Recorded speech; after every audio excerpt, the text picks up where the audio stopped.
Monte Levine, and I've been arrested several times, but have not spent time in incarceration. Um, all of our panelists have experienced incarceration. Um, I've done a lot of harm reduction outreach, and the majority of people that I've served have all had dealings with the criminal justice system. And I would put justice in quotation marks. To introduce our panel, uh, Cory Walster is the community organizer for the Civil Survival Project. He started with civil survival as a volunteer 3 years ago and is now one of the founding board members. He is a father of a son and a daughter. He is a registered member of the Oglala Sioux tribe of the Lakota Nation.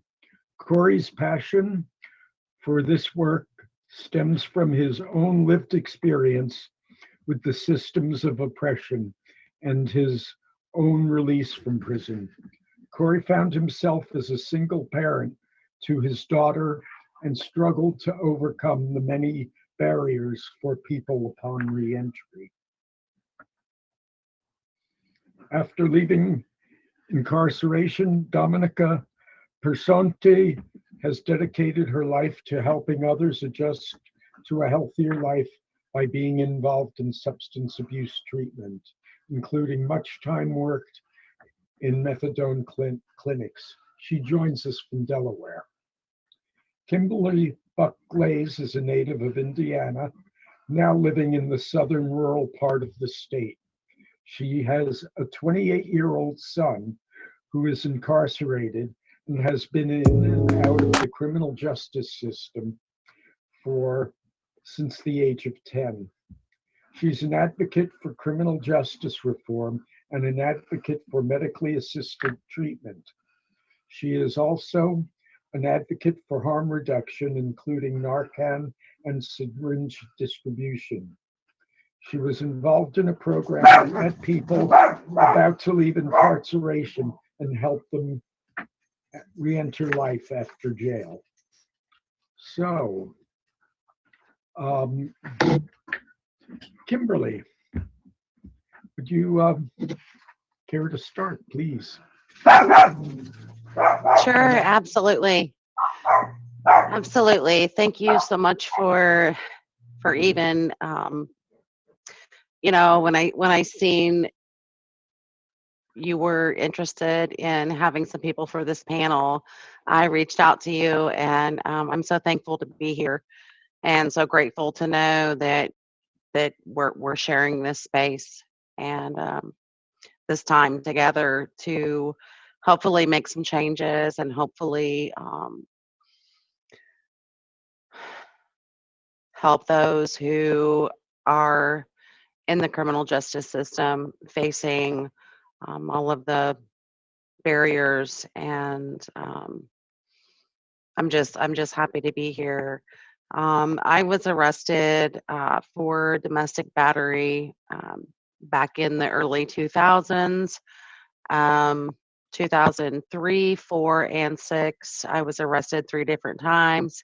One was actually where I called law enforcement, domestic battery situation with my husband at the time of 18 years. I was booked in and I stayed in there for about 6 days, where when I was taken in, I had a laceration on my leg from my thigh to my knee that was bleeding excessively. I was also on my menstrual cycle at the time. I had received no toilet paper, no sanitary napkins, no blanket, no questions were answered. Um, First time I had been arrested, so I was, of course, this is what it's like, right? Like, this is what it's like to be in jail. This is what it's like to be caged and to be neglected, to be not shown any type of compassion whatsoever. Um, I let this go on several days, thinking, okay, this is what it's like. Like this is what it's like. And I remember thinking, I just have to ask. Like I just need to ask. I need to ask for toilet paper. I need to ask for sanitary napkins. I need to ask, can I go out and shower? Can I go out and brush my teeth? Can I have a blanket? Can I have, any type of contact with my family, with people who I was connected to on the outside? And I was scared. Um, and so I went to court and I pled guilty. I was released and on a year's probation where I was asked numerous questions on the relationship with my husband at the time. And I was court ordered to go into a marriage counseling where I found that the marriage counselor that I chose was within the corrections department, thinking that I've got connection with the corrections department, and this is going um, to help me, when in fact it was totally the opposite. I ended up completing the probation successfully,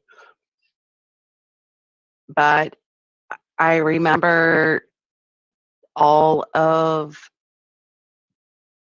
what I felt was, like I said, neglect, torture. It was torture. It was me in a cell, in a two female cell with five of us all together, and just begging. I remember one of the female inmates, she was released and she said, "Here, you can have my roll." Like, why should anybody have to ask for a roll of toilet paper? Why should anybody have to ask for any sanitary needed supplies anywhere? Why should they go with bleeding through their pants, bleeding through, and it's just disgusting. And then my experience after that, I mean, my son had been involved with the criminal justice system, and I had seen stuff that he had been through, but I think with him being in and out of the system since he was 10, um, and he's currently now serving an 8-year prison sentence. All of his charges were drug-related charges, and he currently has 6 more years to go. He can request a modification in 4 years from now, in 2024.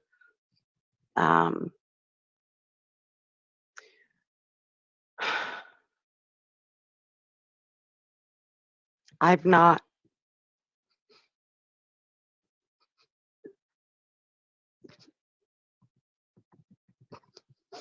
been able to hug my son in over a year.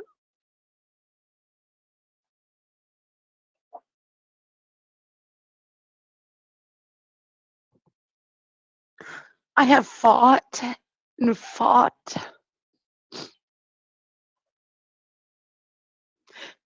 and fought for individuals in our system to get the help that they need, whether it be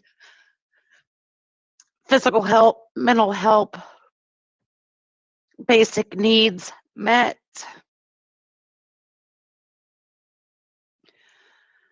I got my bachelor's degree in criminology and criminal justice in 2016, and I did my internship at the local county jail, and it was not to become a jailer or guard. It was for criminal justice reform. What is screwed up in our system? What can we do? What should we be doing? What should we be doing to make things better in our system? To make things better for our people, for our loved ones? What do we have to do? What can we do? Because the system is not working. The people involved in our system is not working. Some individuals in our system need to get out. They need to get out. They have no business being involved in helping our loved ones and in helping make a change in our criminal justice system. Our healthcare system, people are not calling 911 for help. They're not. They're not because they're a fear of getting arrested. People are being left to die. They're being dumped. They're being left because they're afraid of calling for help. And our 911 system, first ones to arrive are our law enforcement, who some step over the bodies because they want to ransack the place to look for paraphernalia. In Indiana, it's illegal for possession of a syringe. Our most wanted last week was failure to appear on a possession of syringe charge, female in her 30s. That is our most wanted here in our county. Failure to appear on possession of a syringe charge.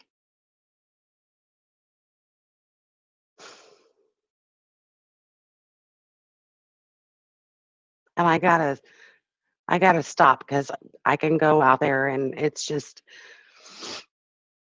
it's heartbreaking. It's heartbreaking to me. Could you tell us a little bit about the program that you worked in before the funding ran out? Yes. So criminal justice reform, I was fortunate enough. Thank you, Monte. You bring a smile to my face because my passion is with those who are involved in the criminal justice system. What can I do to make better? And so in our local county jails, there was a therapeutic pod program that got up and running, and I was so thankful to be a part of that because it was a pod that was roughly 14 men, and we worked over, there was evidence-based treatment that we worked over, but so we did MRT, which is moral recognition therapy, and we did living in balance, and we did some different treatment programs like that, facilitating.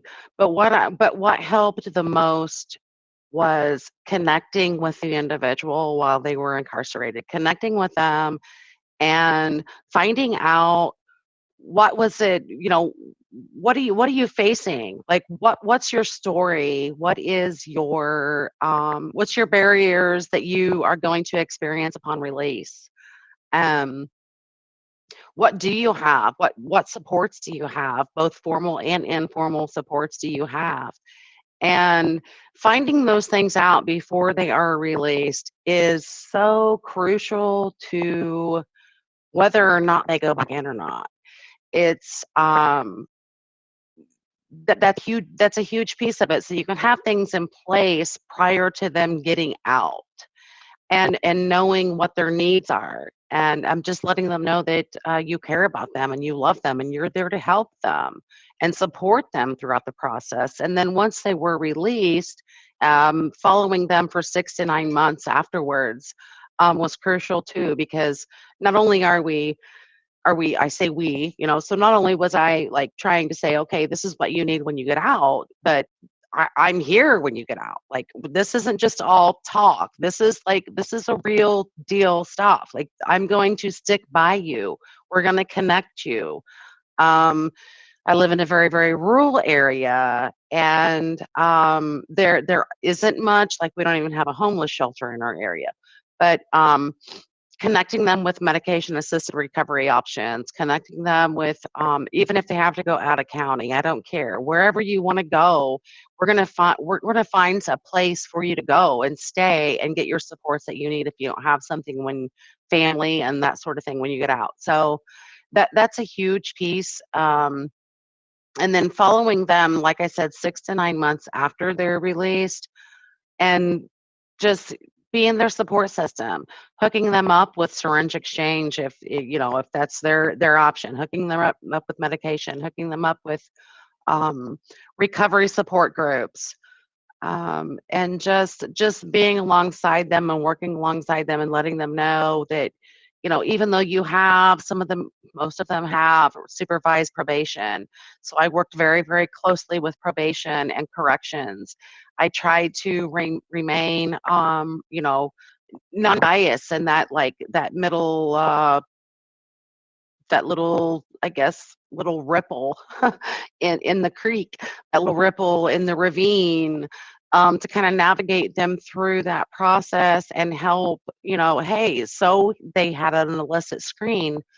Is there any way you would let me talk with them and work with them before you file a petition to revoke? Please just let me try to help them. And having those relationships has been huge. And I would think that is what has been helpful, is having the relationship with the criminal justice system.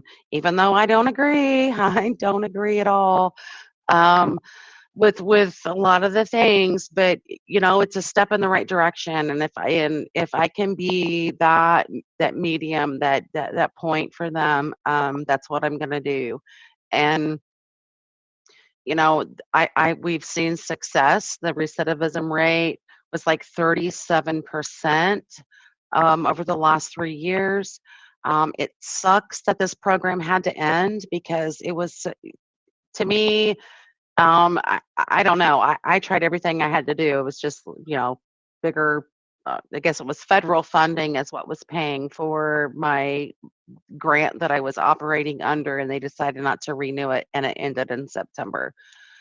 So I had to find different options, different employment options, and now I'm working for a private. I'm working actually under the Ryan White grant for a private practice, Dr. Cook in Austin Foundations Family Medicine. Um, don't know if you guys, the HIV outbreak down in Austin, Indiana, made national news 2015.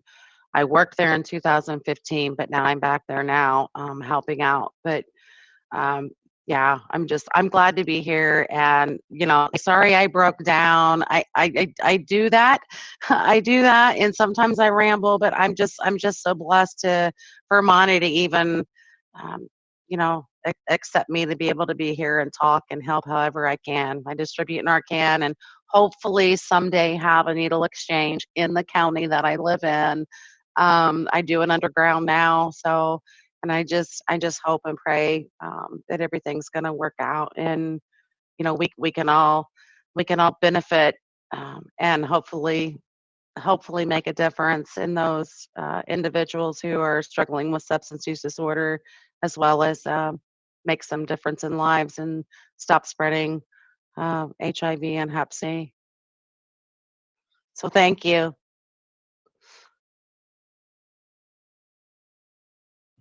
Thank you too. Dominica, would you like to go next, please? I sure will. So first and foremost, thank you for having me. I'm honored and blessed to be here. I I'd love to take an opportunity anytime I can to get in front of people to kind of just I think my goal is always just to show that people who are justice involved or who have had challenges in the justice systems can go on to do amazing things and walk other people through the fire. That's really important to me. So I've been in and out of treatment, substance use disorder treatment and mental health treatment since I was 14 years old. First time I went into treatment, I was 14. Was in the justice system within that year. Very quickly after that, I was a very angry kid, so I liked to hit people and get in all kinds of trouble. And that extended into my adult life as well. When I was 18 years old, I was arrested for terroristic threatening, some assault charges, shoplifting, all relative to addiction and mental health challenges. I got arrested and was detained and found out I was pregnant. And so that was one of the first times I actually started to really try and take recovery seriously and try and get my life on track. But I was 18 and dumb and didn't have any real good guidance. And the guidance I did have, I didn't listen to. So the good people that were in my life, I'd push them away because I liked the at-risk people and all the drug dealers and everyone else that made life fun at the time because I was young and dumb. So, I ended up in a relationship, a lot of domestic violence, a lot of criminal behavior, a lot of mental health stuff, a lot of addictions. And that was my lifestyle for a really long time. I loved all that chaos and dysfunction. And basically that led to, in 1999, I was arrested. I was charged with 28 felony charges and 4 misdemeanors.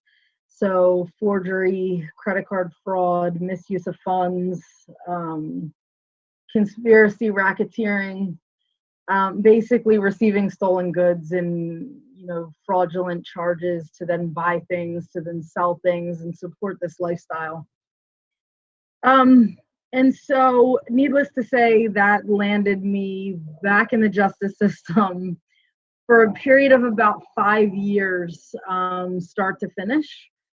So, after level 5, a brief period of incarceration at level 5, there was 12 months of house arrest, and that was only by the grace of God because I was pregnant again. So they felt that I could be monitored on house arrest. So I was given a blessing. And during that period, I was connected with a trauma specialist, a trauma therapist, reentry specialist, because I was trying to, get on my feet, and it's near impossible with that many charges. I ended up pleading guilty to 2 of those charges. Pled guilty to 2 felony charges, took the misdemeanor charges. And so, you come home and, I'm on house arrest. I have this ankle bracelet on and my probation officer's like, go find a job. I'm like, yeah, so I'm a felon. And I have this really big, it was like this big, ankle bracelet on that you can't hide, because if you have boots on and you zip your boots up, you can still see this big bulky thing. So, trying to disclose that to people while you're trying to find a job, no one hires you. And there's really no way around it. I had 12 months of house arrest. I probably would have been better suited to just stay at level 5 and serve that time, because the 12 months home on house arrest was awful. It's a period of nonstop anxiety and fear. There was a time where I got violated because I was 3 minutes late to curfew when I was out looking for a job and just hit traffic coming home. people don't seem to care too much about that. So, you're constantly in this state of fear that your freedom is going to be taken from you again if you do anything wrong. And you drug tested every week and, worry about that. Even if you haven't done anything wrong, you still know that there are these people that basically hold your future and your freedom in your hands. It's really hard to relax, not use drugs, not be, falling back into old mental health patterns. It's hard not to be depressed and not to have anxiety and not to have that rule your entire world. I had 3 children at the time. So, trying to figure out how to provide for them. My mom had custody of them off and on. She had custody of my oldest daughter for 5 years. So trying to get out and hide the ankle bracelet and find a job and be honest when people are then going to say, absolutely not, we're not hiring you. And then phasing down from that, right? I was on level 3 probation for another year and a half. So then I'm telling jobs, sorry, I have to leave every Thursday at 1:00 to go see my probation officer and give a drug screen. And if there's 5 people waiting in front of me, I might not be back to work for 3 hours. And that's a problem. It's, the odds are stacked against you and it's not an excuse. And, long story short, I became a peer and started working in the field when I was on probation. I was blessed. I got a job in the program that I graduated from. But for me, that was a great opportunity. That was like they hired 4 peers out of 400 people. So, there's 396 other people who did not get lucky, who did not get a job to work in the field, who then are out trying to find their way. And, for me, I came home, had all these charges, I had all these fines. I had $73,000 in restitution every time I was late on a fine, and look, that was my responsibility, right? I stole that. That was my responsibility to pay back. But to think that can happen in a year with someone who has no degree, no job skill, like that's just unrealistic, right? And so, it's come out, it's get a job, it's see the trauma therapist, do all the things that you're supposed to do, division of child support, pay your child support that you owe,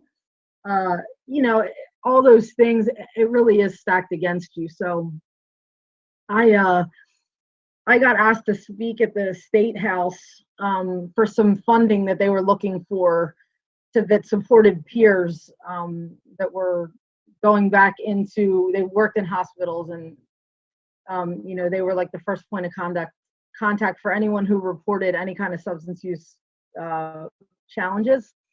So I went in front of the State House, and again, I got blessed and lucky. There was somebody who was there. They heard me speak. They offered me a scholarship to go to school. And I took it, and it was the hardest thing that I ever did because I wasn't built for school. I didn't do good in school. I didn't have the self-esteem to get through it. I sabotaged the first 2 semesters until I finally had some people sit me down, and they're like, why are you sabotaging this? This is an amazing opportunity. It can take you to the next level. Had it not been for the grace of others and people who mentored me and took me under their wing and made me believe that any of this was possible, I wouldn't be sitting here today. So I have 8 years sober. I've struggled. I had 6 years, gave that up, had 6 years, gave that up, got 8 years now. And who knows, I live every day, one day at a time. I've been working in the behavioral health field for 23 years now. Most recently, I was a CEO of a residential treatment center. I oversee a $40 million budget, and I laugh at that now today because people trust me with their money today, right? Like big money. But it's a blessing to be able to say that. And I am so the challenge for me and the problem I have is I'm an anomaly. And there are so many people that are out there like me that if they're just given the resources and the opportunity, they'll do amazing things also. I just happen to be in the right place at the right time and intersect with the right people. You know, I went up for a pardon. I received a pardon in 2016, and there were 44 people that went up the same day as me. And when I got there, I had gotten a letter of recommendation from Joe Biden because he's from Delaware. I know his daughter. Great, right? Me and one other individual out of those 44 people got called to the front, and we were excused and our pardons were pushed forward. So again, right, it's who you know and who supports you. And like, so everyone's like, oh, that's amazing. And I'm like, well, yeah, it's great for me. But the advocate side of me is going, but what about everyone else? And it doesn't feel fair. You know, and in 2012, I went up for the licensure board to get my professional license because I went on to get my master's degree in clinical mental health counseling. And I went in front of a licensure board, and this is like the craziness of our environment. So Delaware is like this big, you know, we're like, you could drive through the whole state in 2 hours. Everyone knows each other. There's like 40 plus addictions counselors, and there's like 200 mental health counselors. I go up in front of the board in 2012, and they rejected my professional license because I had charges from 1999. So people who work in the field that I serve and work in, who call themselves peers to me, right? Because we're all master's level clinicians. They rejected my professional license. I had to appeal it. I had to have judges that I worked with and who I went through programs and like write letters of recommendation. It was a 9-month process. And again, had I not had the resources or the people in my corner, because I've done this work now in this state for so long, who knows? I mean, people give up because of things like that. People throw in the towel and they go, it's too much. I can't do it. I'm done. People relapse over things like that. People go back to criminal behavior because they become desperate and they don't know what else to do. And the one thing that's comfortable is those old ways that serve us in some way or shape or form, right, for so long. You know, and it's so evident, right? I ran a drug sellers program here for a long time, and I worked with serious juvenile offenders. And I would try and get the kids jobs, and they would look at me and they would laugh, and they'd be like, Miss Dominica, I can make more than what you make in 1 week out on the street. You think I'm going to go work at McDonald's and make $6.50 an hour, you know, and be disrespected and have people talk to me crazy? And, you know, what's the answer to that, right? Like, what's the answer to that? There isn't a good one, right? They're right. I hate to admit it, you know, but they're right. And, you know, so I think when I challenge myself to, you know, what do I do and what do I give back to this field and how do I make a difference? For me, it's advocating 24/7 for all of it, for substance use disorder resources, and not just treatment. Because everyone thinks that residential treatment cures the world, and the reality is it's just not. The success rates for outpatient and inpatient treatment are about a 2% difference, 31% to 33%. Residential treatment isn't for everyone. People can't quit their jobs and go away for 30 days, 45 days. People need methadone, and they need syringe exchange services, and they need Narcan, because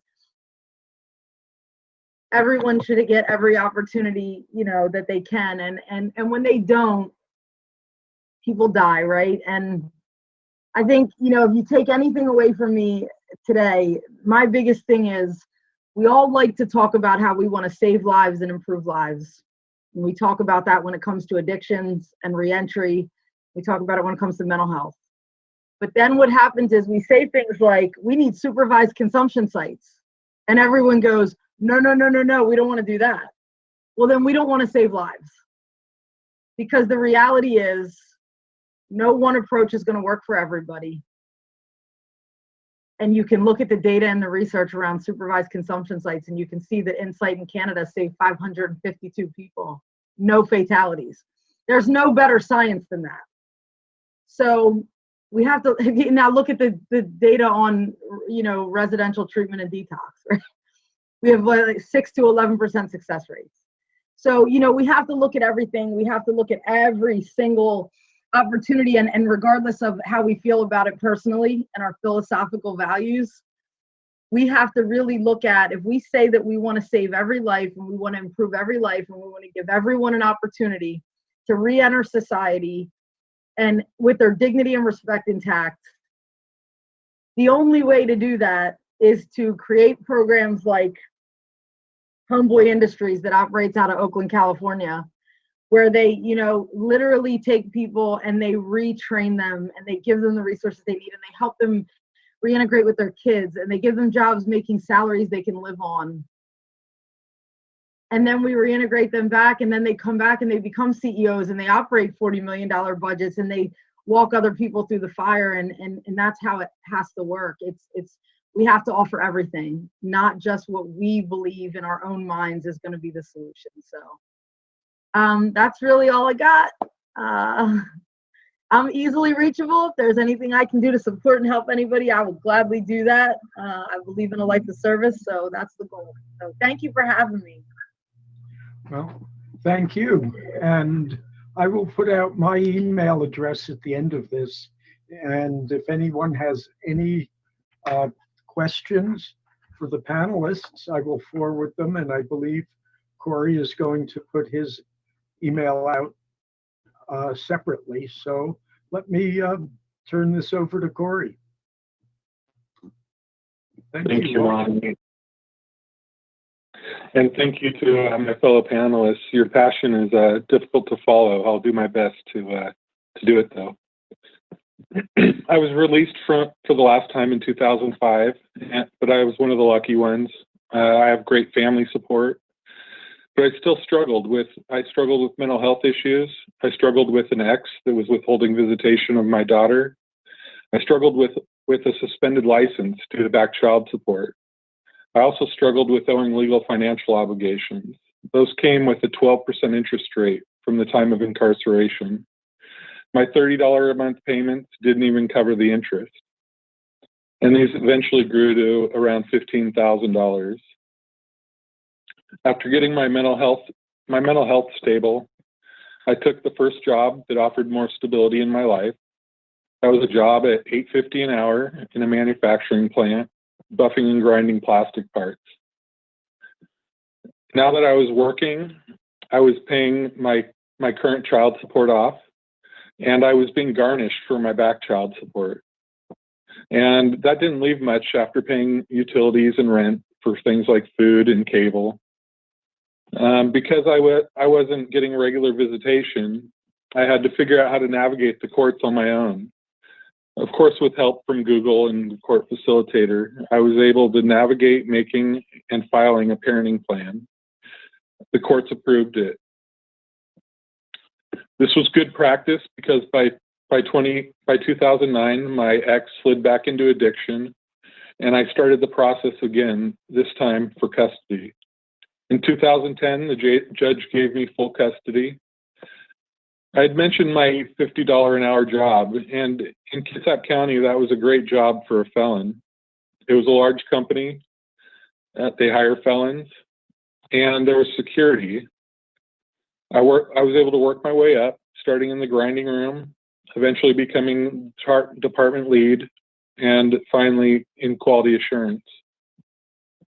And this was a great place for a single dad to work, but unfortunately, raises didn't come easy. I felt stuck carrying that label of felon and being a single parent. By this time, I was deep in hiding. And when I say hiding, I mean I didn't tell people I was a felon, and I'd hoped that anybody that knew had forgotten, because it only takes one person in a position of power to prevent access to opportunity. By 2016, my daughter had been struggling for a few years with mental health issues that were causing her to be removed from the educational setting.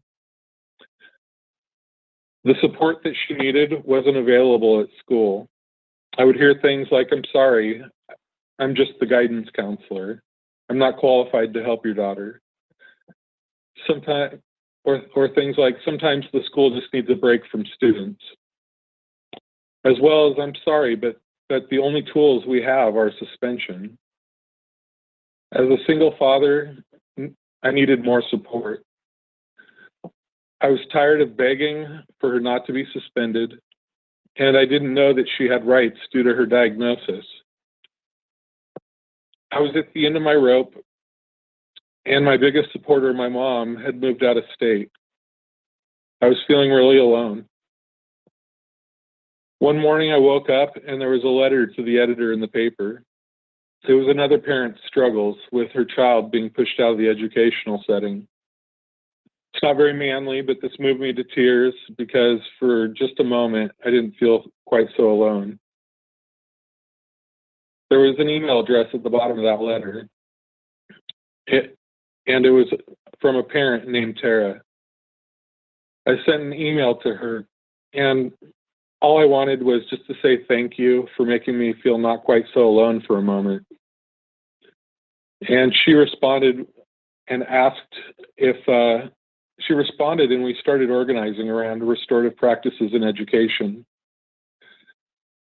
This person has some notoriety now. Her name is Tara Simmons. She would go on, or will go on, has gone on to become the director of the Civil Survival Project. At this time, she was just a law student that was very vocal about having been incarcerated. And she was helping build the Civil Survival Project. Because of the weight of this label of felon, I was still in hiding. The fear of being denied access to opportunity, being seen as unworthy. It took 6 months of us organizing together before I finally told her, you know, I'm formerly incarcerated too. And that day I became a leader in the formerly incarcerated advocacy movement. I quickly realized that I'd been doing a disservice to myself and others like me, because this is the face of a felon. I haven't looked back since. A little bit about how Civil Survival was started. It was started by Amanda Dubois. She's a family practice attorney, and she wrote a series of books around things like rights to employment and renting. And when she took these books into the prison, she quickly learned that carrying this label of felon, we don't have rights, and it's okay to discriminate against us around things like employment and renting.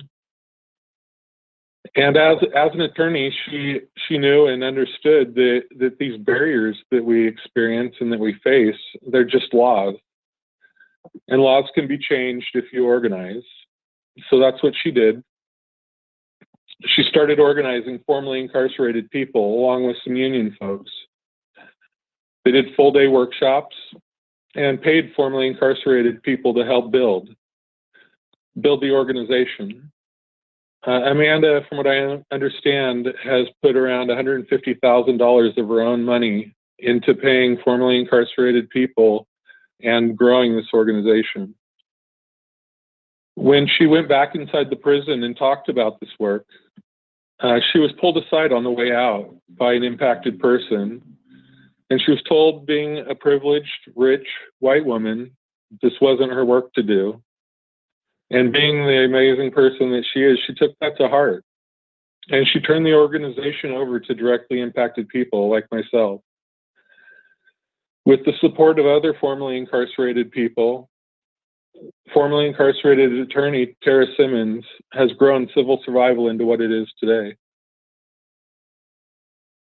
At the Civil Survival Project, we organize people that have been impacted by the criminal justice system to build connections, to gain knowledge, and increase political participation. We believe that those closest to the problem are closest to the solution, but furthest from the resources. Our catchphrase at Civil Survival is educate, motivate, and liberate.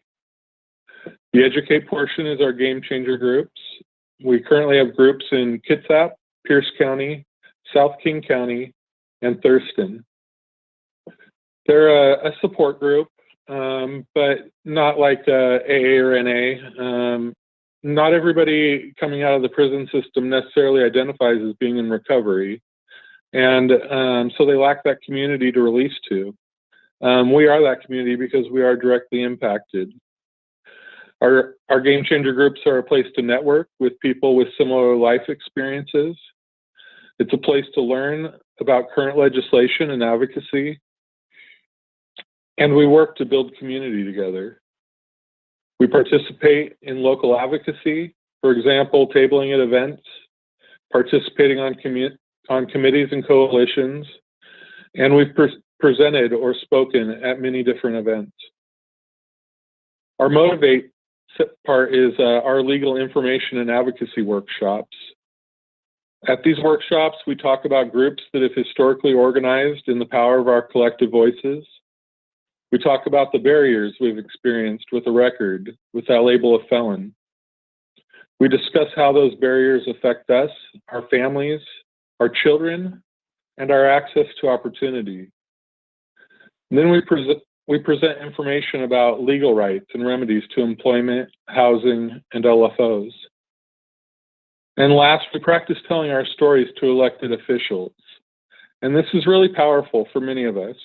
For many of us, it's the first time a person in a position of power has listened to us in an authentic way. These workshops are full of powerful, emotional moments as we unpack the trauma we've experienced and the barriers we face.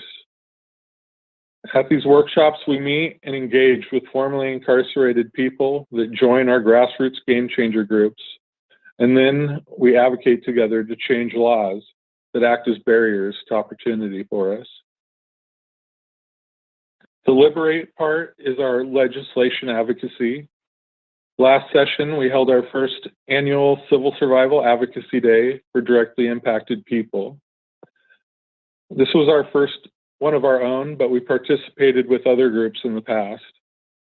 Each legislative session, we organize our game changer members to go to the Capitol and advocate for legislation. We advocated in Olympia with many others around legal financial obligation reform. Others had been at it for 20 years or more. When it passed in 2018, it wasn't retroactive. In response to that, we started doing what we call LFO days. We worked with judges, we worked with the clerks, the prosecutors, the public defenders, and others. In Kitsap, we helped about 500 people, and they forgave nearly $5 million. In Pierce County, we helped around 750 people, and $2.5 million was forgiven. Many times, these debts are pulled back from collection agencies, and I personally had $15,000 forgiven when we did our Kitsap County event. My fines were reduced to under $500, and that's just removing the interest and non-mandatory fines. I'll say that one more time. It was reduced from $15,000 down to $500, just removing the interest and the non-mandatory fines. I owed more in interest than I was ever originally sentenced. And we were in the planning stages for more LFO days in Thurston County and Snohomish County when COVID hit. In 2019, we worked on the New Hope Act with Drew Hansen. This increased our access to vacating our records after a lengthy period of time of doing the right thing. When COVID hit, we had to adjust our organizing. We could no longer do in-person events, and we had to move online. All 4 game changer groups are now on Zoom, and the great thing about that is you can join from anywhere. You don't have to be in a specific county, and you can come to any of the groups. The game changers and I have been working on other creative ways to organize online. We started a webinar series called Civil Survival Presents, with the idea being to uplift others in their great work using our platform.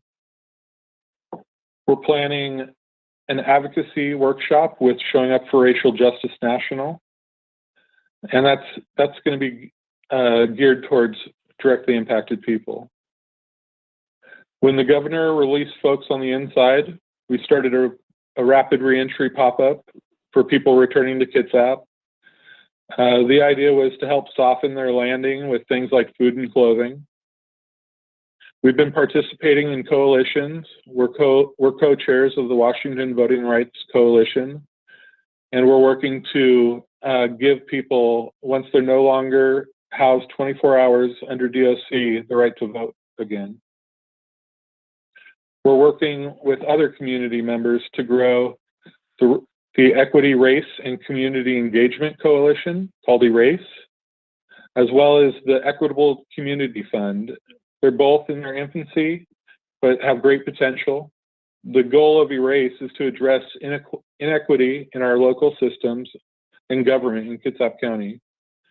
The Equitable Community Fund is looking to make grants that will help end systemic racism in our community and for communities hit hardest by COVID. We're also participating in a handful of weekly calls, committees, and community groups, as well as learning and building new skills to further our work.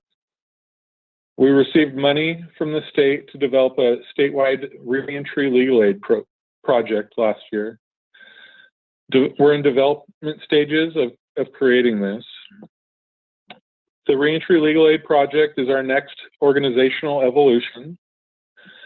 We will identify legal gaps, create self-help legal materials for the entire state. We'll develop pro bono attorneys with continued legal education trainings. We'll look at impact litigation. We're building a reentry hotline. And we'll be doing more LFO reconsideration days, as well as Know Your Rights trainings.